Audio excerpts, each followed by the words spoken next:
was first diagnosed when I was 22, and that came about by having a blood vessel burst in the tumour.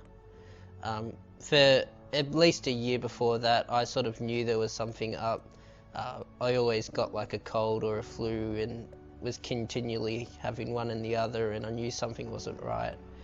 But I went to my GP and my GP kept dismissing it.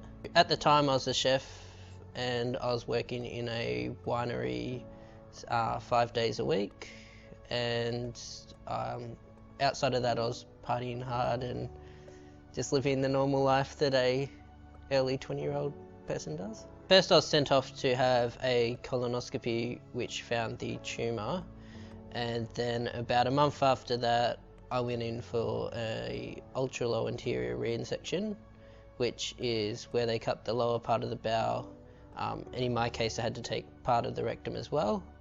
And then I had an ileostomy for 6 months and had that reversed, and then I've had checkups ever since. Going through all this, I've recently worked out there might be a chance of a family history. After I was diagnosed, my uncle was diagnosed, and then I found out that a couple of other family members had also been diagnosed, but it had been kept hidden from the rest of the family. So I'm currently undergoing testing to find out if there's a chance of it being genetic. When I found out that I had bowel cancer, I was quite relieved because I knew something was up and the doctors weren't picking it up, and I was just pleased to hear that they'd finally worked out a reason for me constantly being sick. Being a young person going through bowel cancer, I found it quite challenging to find people to talk to about it. A lot of the elderly patients are in that sort of mindset that we keep our health issues behind closed doors. So just trying to find people and finding the best sort of hints and tips for going through stuff was quite hard.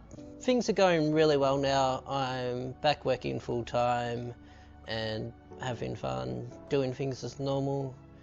You get the few little hiccups, but nothing major. The best advice is probably to just know yourself, and when you think there's something wrong, just to get it checked out, even if it's just something minor that's constantly niggling at you, as you never know what it may be.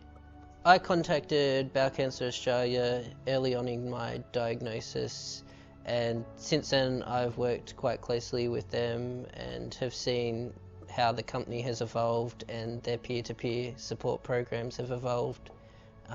I've also been a part of mentoring some people through that and done a lot of interesting volunteer work with them, where I have gotten the chance to meet a large variety of people and seen a lot of interesting activities happen.